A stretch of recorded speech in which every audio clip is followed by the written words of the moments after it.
So see this. So how it look like?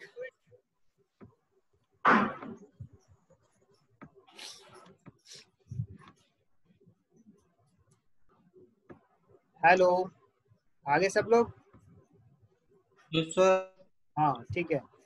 तो ये architecture आपको कैसा नजर आ रहा है? ये आपने कल्पना की थी? हैव यू इमेजिन्ड कि इस तरह का आर्किटेक्चर भी बुद्धिस्ट आर्किटेक्चर हो सकता है? And see it was made by Ashoka.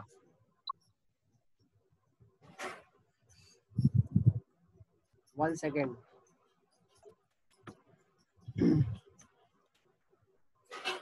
Participant आ रहे हैं ये लोग। Okay, so this architecture in Gaya. और ये इस आर्किटेक्चर से इंडिया में आपने देखे होंगे, इंडिया में जो मंदिर, हमारे इंडिया में जितने भी मंदिर पाए जाते हैं, कई मंदिरों के आपने आर्किटेक्चर इस तरह के देखे होंगे। देखे हैं?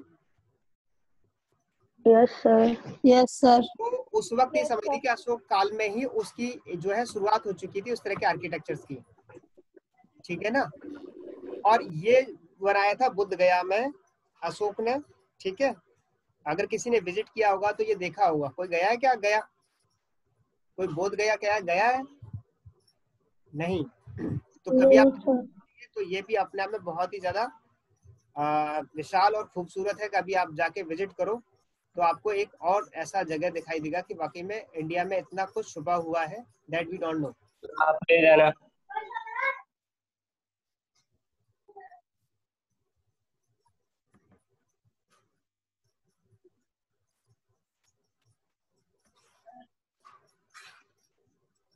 ओके, तो ये तो आपका इंडियन आर्किटेक्चर था। अब आते हैं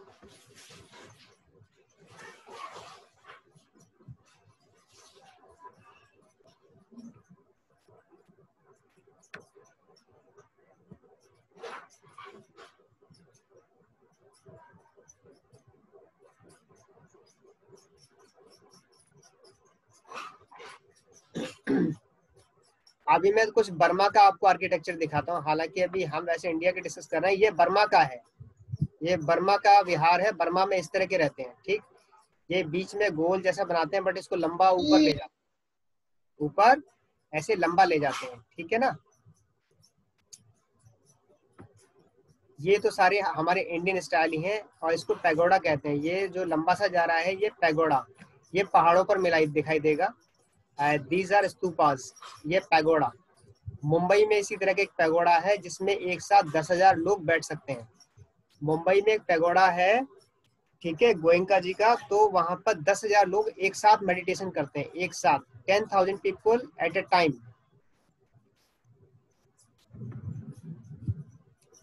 मुंबई का पैगोडा देखना है?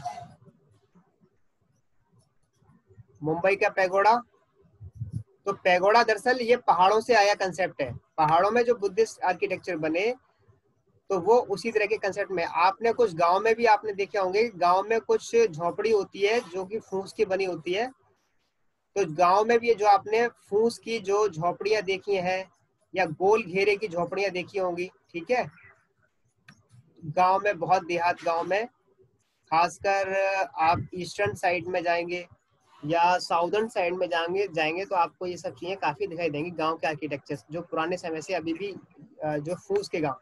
तो ये जो हमारी पुरानी भारतीय कल्चर को शो करता है कि पहले हमारी भारतीय कल्चर क्या थी। ठीक, तो उसी भारतीय कल्चर में ये आपके अलग अलग तरह के आर्किटेक्चर्स हैं जो लोगों ने, जन सामान्य ने उसको अपनाया भी अपने लाइफ स्टाइल में भी, अपने रहन सहन में भी। ये भी एक बुद्धिस्ट विहार है, लेकिन ये आर्किटेक्चर ऊपर से जो है ये इस तरह से बना हुआ है। ठीक, ये हमारे पहाड़ों पे मिल जाएगा आपको। ठीक, और ये आप चाइना में या और भी बाकी कंट्रीज में इस तरह के आर्किटेक्चर देख सकते हैं। तो ये जो अभी हमने फिलहाल में देखे दीज ऑल आर, लेकिन बेसिकली इंडिया का मेन जो आर्किटेक्चर है, जो सबसे पुराने आर्किटेक्चर है, तो वो यही है। ठीक है, गुम्बद है और इस तरह का गेट है, इस तरह का। ये पूरे आर्किटेक्चर का एक, मैं इसको सर हर्ष नहीं आ पा रहा है सर। क्या नहीं आ रहा सर? हर्ष नहीं आ पा रहा है। हर्ष को, हाँ ठीक है, एडमिट कर लेता हूँ। कनेक्ट नहीं हो पा रहा है सर। वो कनेक्ट क्यों नहीं हो पा रहा? Network problem. Network problem. बात नहीं, आ जाएगा। ये कुछ और आर्किटेक्चर नजर आ रहा है। ये तो ये आपके बर्मा का कई बुद्ध विहार बर्मा के पहाड़ों पे बने हुए, कुशीनगर में भी है और गया में भी, सारनाथ में भी। ये आपका बोध गया का चित्र है, बोध गया। ये बोध गया का वही जो है क्या कहते हैं बोधि मंदिर है। ये एक स्तूप है, धम्मिक स्तूप कहते हैं। इट इज इन सारनाथ। ये भी आप देखेंगे बीच में ये इधर ऊपर गोल ही बनाया हुआ, नीचे भी ये बड़ा सा गोल है। तो इस धम्मिक स्तूप में बुद्धा के रेलिसिस रखे हुए हैं। रेलिसिस मतलब एक दांत रखा हुआ है। तो पूरा थाईलैंड इसको मैनेज करता है, थाईलैंड के लोग सारे मैनेज करते हैं। ये सारनाथ में है, बनारस में। ठीक, ये आपका सांची का स्तूप, ये देख ही लिया। इसको मैं जरा सेव करता हूँ, ये हमारे लिए आर्किटेक्चर को अंडरस्टैंड करने के लिए काफी काम आएगा।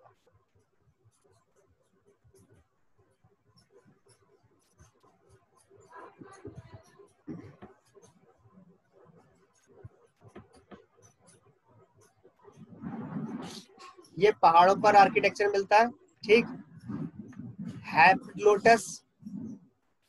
लोटस। जापान ने इस तरह के स्तूप अपने यहाँ भी बनाए हैं और इंडिया में भी बनाए हैं, और हमारे पहाड़ों पर इस तरह के स्तूप पाए भी जाते हैं। तो जापान ने यहाँ पर शांति स्तूप नाम से इसको बनाया। सारनाथ में, बुद्ध गया में, कुशीनगर में, जितने भी बुद्ध प्लेसेस इंडिया में है उन सब जगह पर जापान ने इस तरह के स्तूपा बनाए हैं, शांति स्तूप। ये लास्ट वाला निर्वाण स्तूप, ये अलग अलग इनके शेप हैं। ठीक, अंकोर वाट है, ये आप देखते होंगे। अंकोर वाट कहाँ पर है? अंकोर वाट आपका म्यांमार से आगे कहाँ जाते हैं, कंबोडिया में। ये वर्ल्ड का ये हेरिटेज साइट है, ये भी अंकोर वाट। सुना है किसी ने अंकोर वाट के बारे में? और it is the balance of Hindu and Buddhist temple. तो यहाँ पर हिंदू फॉर्म और जो है बुद्धिस्ट फॉर्म दोनों एक साथ मिल जाएंगे। ठीक है, कंबोडिया का आइए।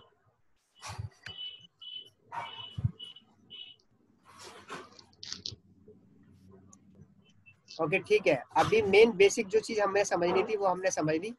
पहाड़ पर भी आपने जो घर मकान देखे होंगे, क्योंकि बारिश से भी बचना है, तो ये उसी तरह के जो चीजें हैं हमें गांव देहात उस जगह पर भी मिल जाता है, पहाड़ों पर। ठीक, ओके। ये बहुत पुराने समय का कोई लग रहा है कुछ। बोरबदर इन जावा, ये बाली में है। जावा इन इंडोनेशिया, ये इंडोनेशिया में इस तरह के बुद्ध के स्तूपास हैं, दिखाई दे रहे हैं। ये भी Borobudur in Java, Java Sumatra, it is in Bali. ये बाली का स्तूप है, देखो ये पूरा ऐसे गोल में पूरा घेरा हुआ है, भरा हुआ है, फैला हुआ है। ये बोरबदर, और इसके पूरे आर्किटेक्चर के बारे में यहाँ ये बताया जा रहा है। और बोरबदर में पाए जाने वाला ये आपको कुछ देखेंगे, ये सब यूनेस्को साइट्स हैं। ये बोरबदर ही इंडोनेशिया में ही ये कुछ उस पर आकृति बनाई हुई है।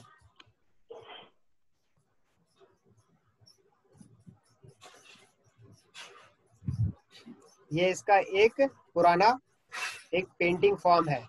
ये आप देखो कि ये पूरी जनता है, पीछे बुद्धिस्ट मॉन्क्स है, और आगे ये बोरबदर का बहुत बड़ा स्तूप बताते हैं कि बहुत बड़ा स्तूप था, बहुत विशाल स्तूप था ये। पोरबंदर हाँ, इंडोनेशिया में। तो ये आपके बुद्धिस्ट आर्किटेक्चर्स दिखाई देते हैं। स्टार्टेड इन इंडिया फ्रॉम बोध गया and then spread in all over the world.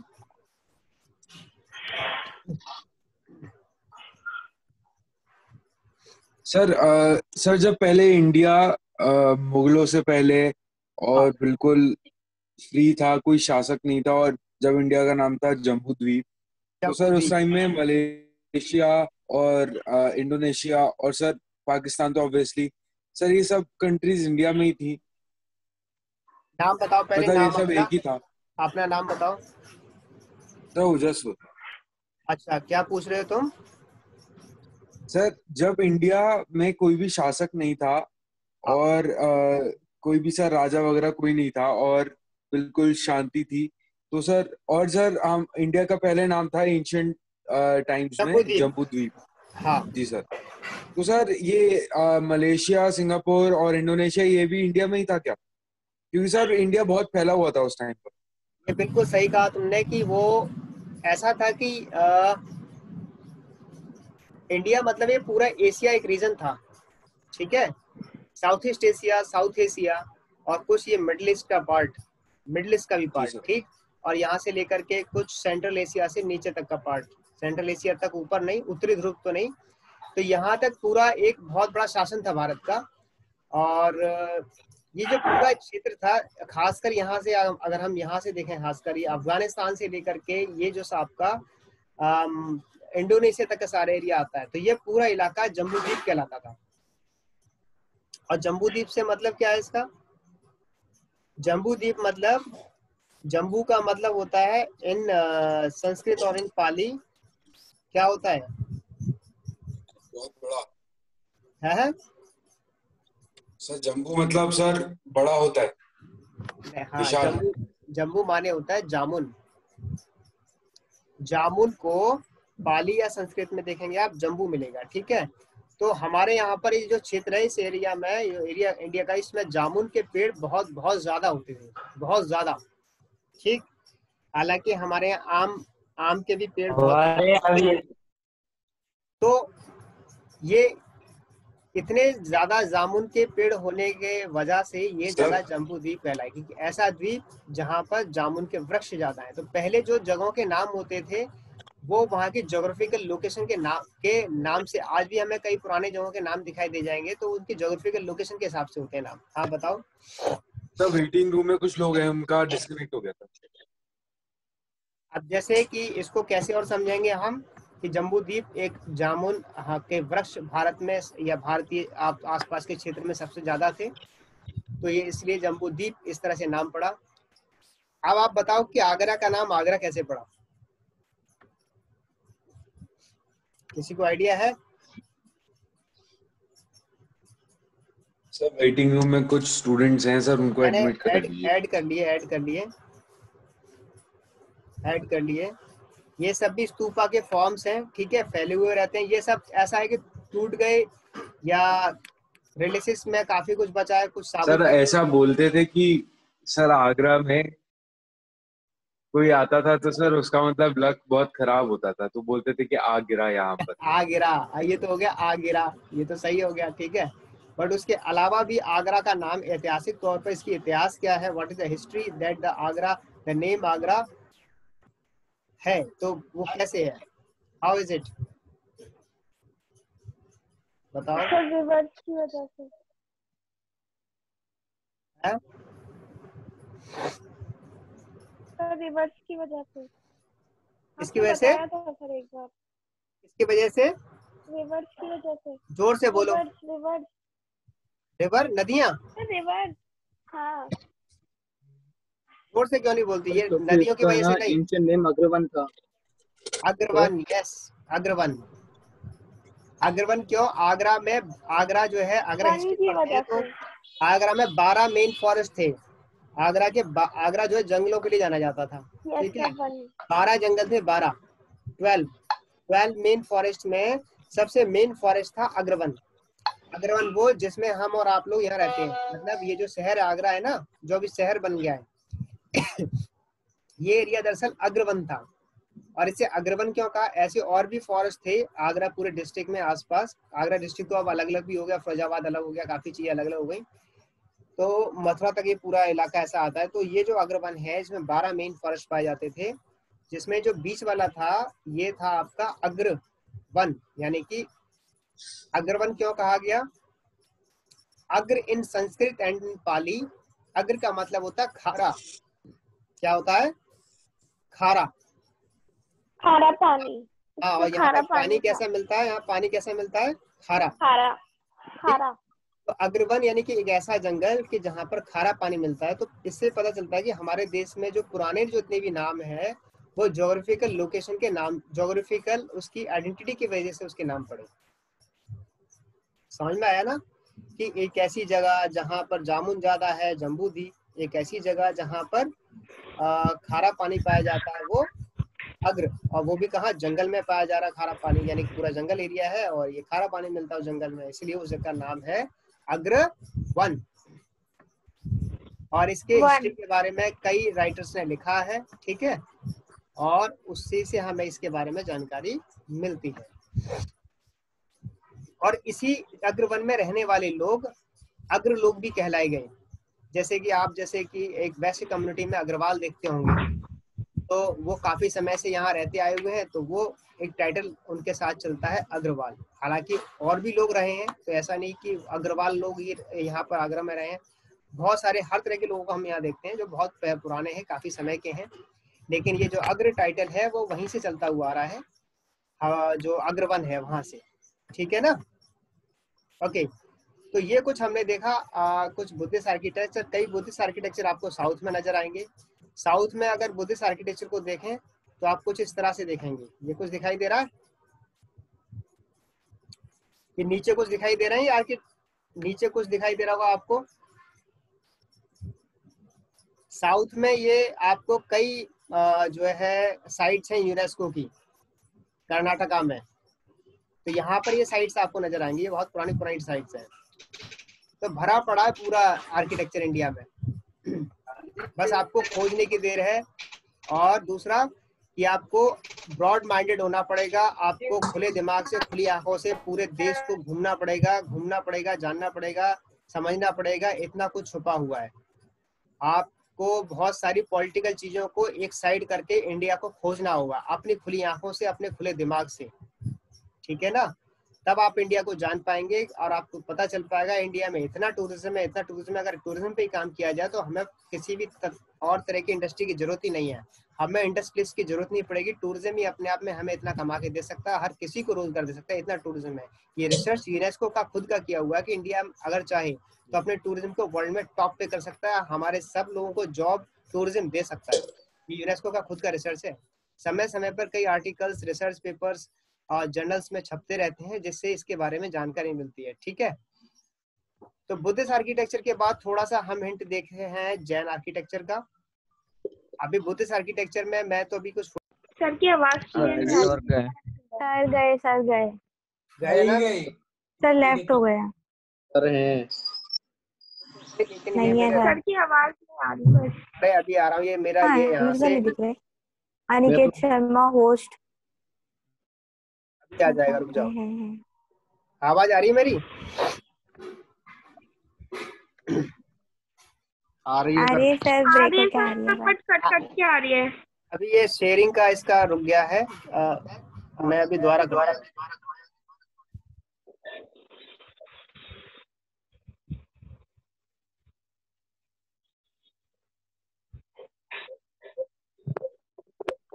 Hello हर्ष। हाँ जी बोलो। मतलब तू क्लास में मजा आता है? भाई 5 बार कनेक्ट किया है तब कनेक्ट हुआ है यार। नहीं जी, तू क्लास में मजा आता है? संगी मुझे नहीं आते। हाँ क्या हो रहा है ये? को बोलो ये बीच में। ओ भाई क्या बोला सॉरी ये? सर। क्या बोला? आज इसकी एब्सेंट हो गई है। क्या बोला इसने? सत्संगी बोल रहे हैं। और ये रिकॉर्डिंग हो कौन रहा बोल रहा है, है बीच में? जितने भी लोग बोल रहे हैं रिकॉर्डिंग में, रिकॉर्डिंग चालू रहती है, रिकॉर्डिंग चल रहा है, ये ध्यान उसकी रखना। एब्सेंट सबकी हाँ। एब्सेंट। रिकॉर्डिंग चल रही है साथ में, इस बात को ध्यान रखना। नाउ सी सम जैन आर्किटेक्चर्स। सी, ये आप देखिए दिलवाड़ा का टेम्पल है, माउंट आबू का। कोई माउंट आबू गया है? माउंट आबू गए होंगे आप, तो आप देखना कि ये आर्किटेक्चर आपको दिखाई दे जाएंगे।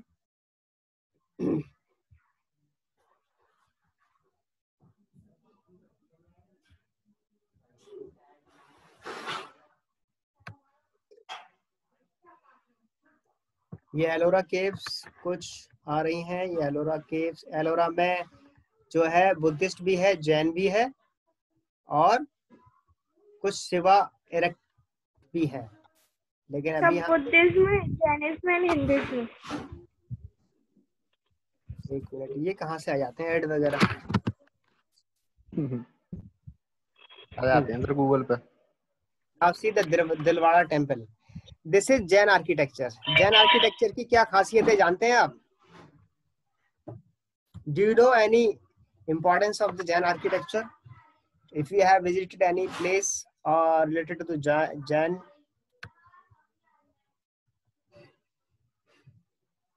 ये रनकपुर जैन टेम्पल है।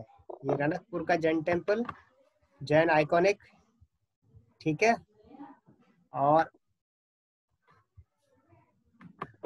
इसके बाद नीचे ये तो आप जानते हैं कहाँ पर है ये, श्रवण बेलागोला गोमतेश्वरा स्टैचू। ये कहाँ पर है पता है आपको? श्रवण बेला ये कहाँ पर है? ये दूध डाला जा रहा है सर ये ना बैंगलोर के पास एक जगह है श्रवण बेलगोला, जहाँ पे हर 12 साल बाद अभिषेक होता है। ये वहीं पर है, ठीक है ना। तो ये है कौन? भगवान महावीर तो नहीं है ये शायद वो है सर ये बाहुबली भगवान है आई थिंक। बाहुबली, लेकिन बाहुबली तो एक वो हो गया ना, विशेषण हो गया, लेकिन इनका नाम क्या है एक्चुअल में? आदिनाथ। सर ये इनसे भगवान बाहुबली ही बोलते हैं। आदिनाथ। ये आदिनाथ। जैसे कि 24 तीर्थंकर हुए हैं ना जैन में 24 तीर्थंकर हुए हैं, ठीक है। बुद्धिज्म में 28 बुद्ध हुए हैं। आपको पता है 28 बुद्ध भी हुए हैं? नहीं पता। सम्यक संबुद्ध जो लास्ट वाले थे, जो बोध गया वाले थे, ये सम्यक संबुद्ध थे, ये लास्ट वाले थे। ये 28 थे 28 में। उनसे पहले 27 बुद्ध और आ चुके हैं और उनका इतिहास बहुत पुराना है। बुद्धिस्ट लिटरेचर में उनके बारे में सारा मिलता है, ठीक है। बुद्धिस्ट लिटरेचर में इसके बारे में सारी जानकारी मिलती है। राहुल सांकृत्यायन, आप जानते होंगे राहुल सांकृत्यायन, उन्होंने काफी बुद्धिस्ट लिटरेचर पे काम किया है, तो उन्होंने इसका सारा हिंदी अनुवाद किया है, तो उनके लिटरेचर में हमें सब मिलता है। अघातो गोमक्कड़ जिज्ञासु 12th क्लास में या फिर 10th क्लास में एक चैप्टर होता है अघातो गोमक्कड़ जिज्ञासु, पढ़ा होगा। यायावर, तो अगर टूरिज्म पढ़ रहे हैं हम, तो उनसे बड़ा कोई टूरिस्ट अभी तक इंडिया में, उनसे बड़ा कोई ट्रैवलर नहीं है इंडिया का, राहुल सांकृत्यायन। आप उनको पढ़ेंगे तो इंडिया के बाहर का भी वो टूर करा देंगे। तो उन्होंने ही बहुत सारी चीजें की हुई। तो ये दरअसल 24 तीर्थंकर हुए। उन्हीं तीर्थंकरों में एक तीर्थंकर है ये आपके जैन सेक्ट में भगवान आदिनाथ, ठीक है। 24वें तीर्थंकर थे महावीर, ये भगवान आदिनाथ हैं। उसी तरह से ये आदिनाथ का दूसरा और है, ठीक है। बट अभी फिलहाल हम आर्किटेक्चर्स की बात कर रहे थे। This is one of the architecture of the Jain sect. और एक आर्किटेक्चर ये है। कोई खास बात बता सकता है जैन आर्किटेक्चर की? एक दो स्टूडेंट शायद जैन भी हैं हमारी क्लास में, तो कुछ बता सके तो बताएं। श्रेयांश सर, श्रेयांश बता सर सकता है। इसमें स्क्रप्चर्स होते हैं। तुम्हें सबके बारे में पता है? कैसे स्क्रप्चर्स होते हैं? कैसे स्क्रप्चर्स होते हैं बताओ। सर ये जो सर इनमें बुद्धिज्म वगैरह और जैनिज्म वगैरह जो होते हैं उनकी वो बने होते हैं सर, स्टैचूज वगैरह हर एक वॉल पे सर उनका मतलब बना होता है। हाँ वो तो डिजाइन हो गया, वो बनता है बिल्कुल। ये हाँ ये खास बात है कि जो खासकर इनका काम क्या होता है कि एक तो ये पिलर्स पे बने होते हैं। किस पे बने होते हैं? पिलर्स। ज्यादातर आप जैन टेम्पल आर्किटेक्चर देखेंगे तो इनके आर्किटेक्चर्स में पिलर्स ज्यादा होंगे, ठीक है ना, पिलर्स। और उन पिलर्स पे भी बहुत सारा काम हुआ होगा। और इसमें जो फॉर्म्स बनाते हैं, यानी कि जैसे कुछ भी बनाना है तो वो इन पर जो नकाशी होती है, पत्थरों पर नकाशी, पिलर्स पे भी नकाशी, और उसकी जो छत होती है, अंदर हम जाएंगे देखेंगे तो जो छत होती है, छत पर नकाशी होती है। उसी नकाशी में ही क्या कहते हैं, पत्थरों को काट के इरेक्ट करके बहुत सारी जो जैन जो स्टोरीज हैं उसको यहाँ पे दर्शाया गया होता है, ठीक है ना। जैन स्टोरीज को इनके पूरे छत पर या उनके पिलर्स पर दिखाते हैं, ये इसकी खास बात है, ठीक है। और उसमें जितनी फॉर्म्स होती है वो ऊपर छत से झुकी हुई ऐसे दिखाई जाती है, मतलब इस तरह से इरेक्टेड होती है नीचे करके। तो जैन आर्किटेक्चर में ये खास बात है जो अभी फिलहाल में अभी डिस्कस किया। कुछ और देख लेंगे। अभी एक लड़की थी ना हमारी क्लास में, एक जैन लड़की भी है।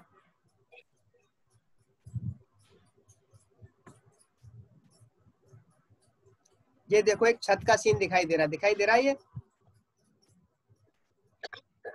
स्नेहा जैन है, स्नेहा जैन।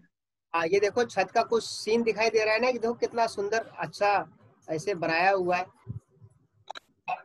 Yes sir. ठीक है, ऐसी कुछ और ये नीचे हम देखेंगे तो ये देखिए कितने सारे पिलर्स हैं, ऊपर बहुत सारा काम हो रहा है, पिलर्स पे बहुत बहुत बारीक काम हुआ होता है, बहुत बारीक। ठीक है, और दूसरी बात है स्तूपा के फॉर्म में कम होते हैं, पूरे स्तूपा के फॉर्म में नहीं होते, फिर भी कुछ हद तक स्तूप जैसा थोड़ा बहुत जरूर रहता है।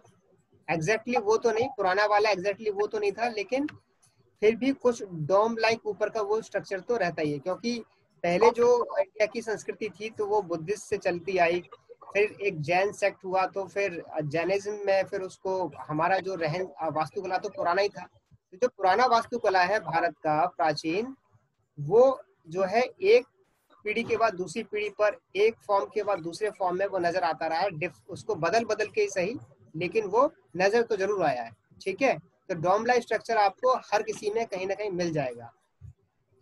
तो ये देखो ये भगवान महावीर का कुछ ये टेम्पल है, ऊपर देखो कितना सुंदर काम बनाया हुआ। ठीक है, तो इनके खास बात है कि इनके जो है ये जो काम होता है ये वाला काफी सुंदर काम पत्थरों पर किया हुआ रहता है। ठीक, हाँ।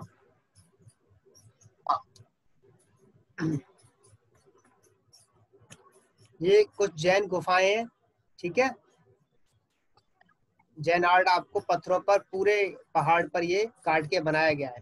ठीक है ना, और बुद्धिस्ट केव्स भी होती हैं, बुद्धिस्ट केव्स होती हैं, जैन केव्स होती हैं।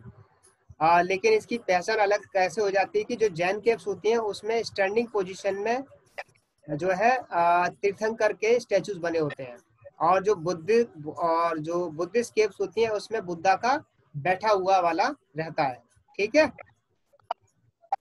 तो दोनों के जो स्टैचूज को देख करके हम ये पहचान कर पाते हैं कि बुद्धिस्ट केव है या जैन केव। वैसे बहुत कम डिफरेंस दिखाई देगा, बस उसके जो स्टैचूज हैं, फिगर्स को देख करके हम आइडिया लगा पाते हैं कि ये बुद्धिस्ट है या जैन है, क्योंकि दोनों संस्कृति प्राचीन है भारत की। जैन है, भारत की सबसे प्राचीन संस्कृति है दोनों। 24 तीर्थंकर एक दो साल में नहीं बने, ऐसे बने जैसे कि 200 साल के गैप में, 500 साल के गैप में, ठीक है, 100 साल के गैप में, ऐसे तीर्थंकर बने। और ऐसी बुद्धा भी बने, बुद्धा भी जो हुए एक एक करके वो 28 बुद्धा हुए। तो जैन और तीर्थंकर, जैन और बुद्धिज्म में एक कंसेप्ट है खास बात कि इनमें अवतारों वाला कंसेप्ट नहीं है। जैसे अवतार कंसेप्ट आपका ब्राह्मणिकल कंसेप्ट में आपको अवतार कंसेप्ट मिलेगा, लेकिन यहाँ अवतार कंसेप्ट नहीं है। ठीक, यहाँ पर अलग अलग समय पे आए हुए लोग, ठीक है, उनका एक लेवल उन्होंने प्राप्त किया होता है अपने ध्यान के माध्यम से, लाइफ के सबसे ऊपर टॉप को टच किया होता है, ठीक, साधना द्वारा। तो वो लोग जो लाइफ का वो लोग अर्हत हो जाते थे, जैसे बुद्ध हो या फिर ये महावीर। इनको महावीर को जैन भाषा में प्राकृत में अरहंत भी बोलते हैं, अरिहंत सुना होगा आप लोग, अरिहंत। उसी को बुद्धिज्म में अरहत बोलते हैं, बुद्धिज्म में अरहत बोलते हैं, यानी कि पाली में अरहत, और प्राकृत में अरिहंत, यानी कि एक ऐसी स्टेज लाइफ की जिसमें लोग काफी ऊपर उठ जाते हैं। ऊपर उठना मतलब ऊपर नहीं चले गए, वो जीवन मरण के चक्र से मुक्त और फ्री लाइफ जीते हैं इसी शरीर के रहते हुए। ऐसा नहीं कि शरीर उनका शरीर तो जब खत्म होगा हो जाएगा, बट वो अपने आप को काफी चीजों से फ्री कर लेते हैं और फिर अच्छी टीचिंग लोगों को दे पाते हैं। तो ये कुछ हिस्ट्री है, ये इसका कुछ बात है। आप समाधि ले लेते हैं सर। नहीं, समाधि अलग चीज होती है, समाधि इज डिफरेंट थिंग, समाधि इज डिफरेंट थिंग। समाधि तो हो गया कि एक ही जगह पर निर्वाणा बोलते हैं, निर्वाण हो गया, निर्वाण प्राप्त कर लिया, यानी कि वो अपना काफी उन्होंने कुछ जान लिया, बहुत सारे रहस्य इस प्रकृति के, संसार के जान लिए, समाज के, विज्ञान के, ब्रह्मांड के सभी रहस्यों को जान करके वो फिर इसके बारे में साइंटिफिक तौर पर लोगों को बता पाते, साइंटिफिक तौर पर। ये देखो जैन आर्किटेक्चर का ये भी एक नमूना है, ठीक है।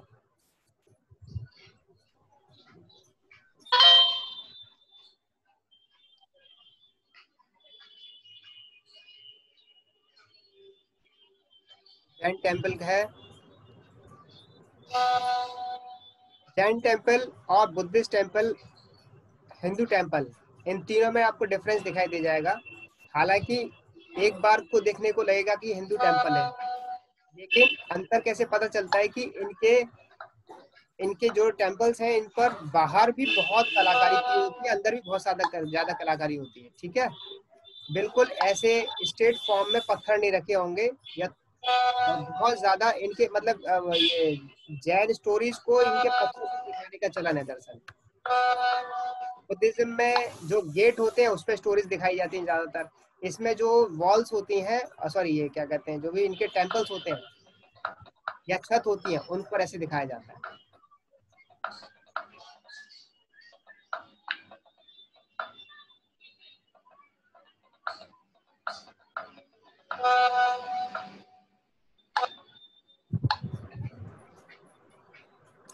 ये एक देखो, ये कैसा मॉडर्न है।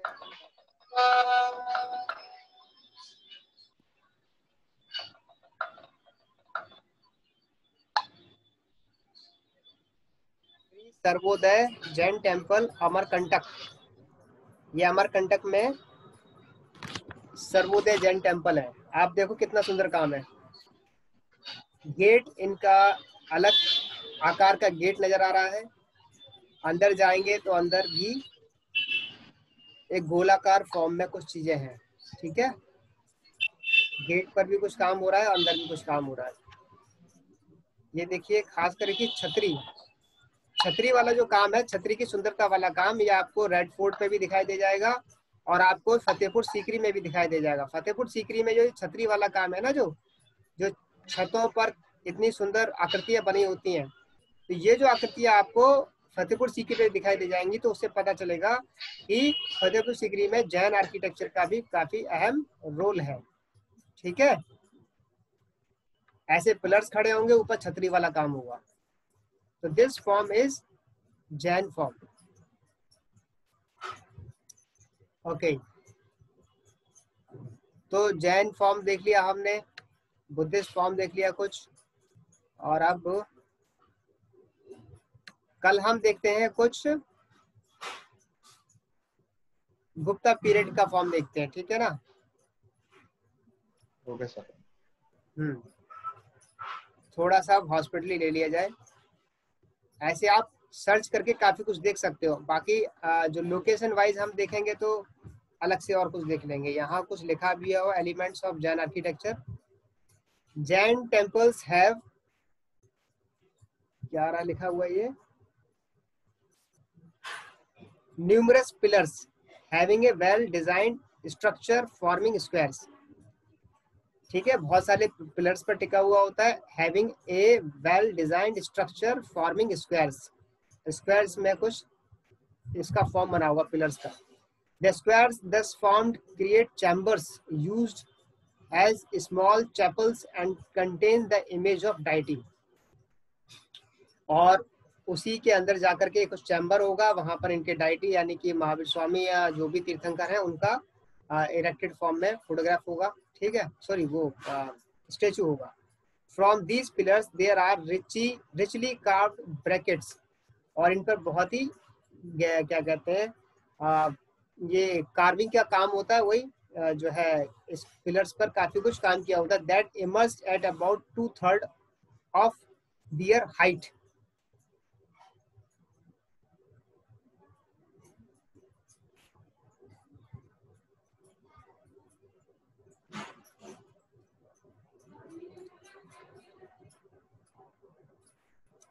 Jain architecture is an of Hindu and Buddhist style। तो कुछ हिंदू और बुद्धिस्ट स्टाइल में भी ऑफशूट इसका मिल जाएगा, ठीक है। उसके बाद के पुराने जैन स्ट्रक्चर के बाद के कुछ हिंदू या बुद्धिस्ट फॉर्म में। In the initial years many Jain temples were made adjoining the Buddhist temple. तो शुरुआती समय पर कई जैन टेम्पल जो है बुद्धिस्ट टेम्पल के साथ में बने होते थे following the Buddhist rock cut style.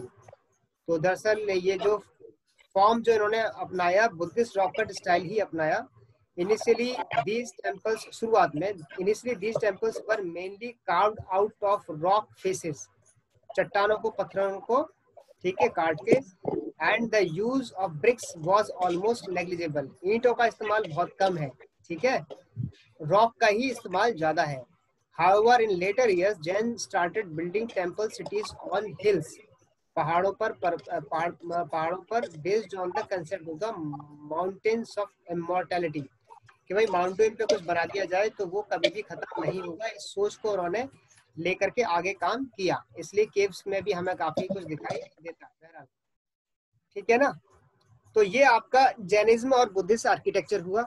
इसके पीछे की स्टोरी यह है कि इंडिया जो है एक श्रमण संस्कृति वाला एक देश रहा है किसी समय से। श्रमण संस्कृति मतलब लोग जो है ध्यान और साधना इस तरह की चीजें ज्यादा करते थे। तो जो एक बुद्धिस्ट खोज हुई उनका एक अपना खोज था, जैनिज्म खोज हुई, महावीर की जो कुछ खोज थी वो एक कुछ अपनी खोज थी, ठीक है ना। तो इनके बारे में इनके लिटरेचर से पता चलता है कि इनके साहित्य से कि जैन दर्शन और बुद्धिस्ट दर्शन से। बाकी लोगों का जो रहन सहन था वो लगभग एक सा ही था, ठीक है ना। उनका जो रहन सहन गांव का या रहन सहन जिस भी तरह का था वो लगभग एक जैसा था, बस दर्शन अलग अलग तरह के दर्शन आने की वजह से फॉलोअर्स अलग अलग टाइप के हुए, लेकिन उनका रहन सहन एक जैसा था। इसीलिए जैन और बुद्धिस्ट आर्किटेक्चर शुरुआत में एक जैसे ही दिखाई देते हैं, ठीक। तो these were the oldest form of the Indian architecture. Now come to hospitality में क्या चल रहा था। हॉस्पिटलिटी में हम कहाँ थे?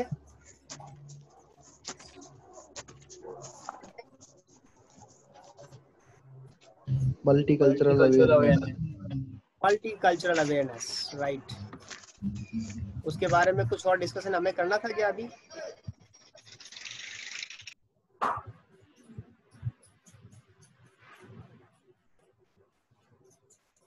ओके करते हैं कुछ स्लाइड शेयर से मल्टीकल्चर अवेयरनेस को समझते हैं, ठीक है। काफी कुछ हमने डिस्कस कर लिया। मल्टीकल्चर अवेयरनेस हमारे लिए क्यों जरूरी है कि अगर हम किसी होटल में काम कर रहे हैं तो if we are working in front office, खासकर फ्रंट ऑफिस ही नहीं, अगर आप फ्रंट ऑफिस में काम कर रहे हो वहां पर भी, हाउसकीपिंग में काम कर रहे हो वहां पर भी, अगर आप रेस्टोरेंट में काम कर रहे हो, सर्विस में डिपार्टमेंट में वहां पर भी, और उसके साथ साथ अगर आप किचन में भी हो तब भी आपको मल्टीकल्चरल अवेयरनेस होना जरूरी है। किचन में आप कर रहे हो और आपको मल्टीकल्चरल अवेयरनेस जरूरी है, इसका मतलब क्या है?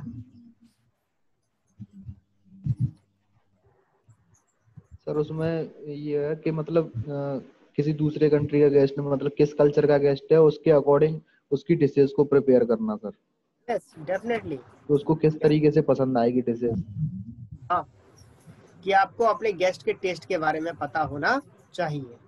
तो उसी तरह का आप जो है खाना बनाओ, और वो प्रेजेंटेशन में भी होता है। खाना बनाना नहीं प्रेजेंट करना भी, ठीक है ना। प्लेट में प्रेजेंट करते हैं ना, तो प्लेट प्रेजेंटेशन भी आपको ये कोशिश की आपने कि आपने उसके फॉर्म को देने की कोशिश की, तो he will become very much happy by see that ki the hotel knows that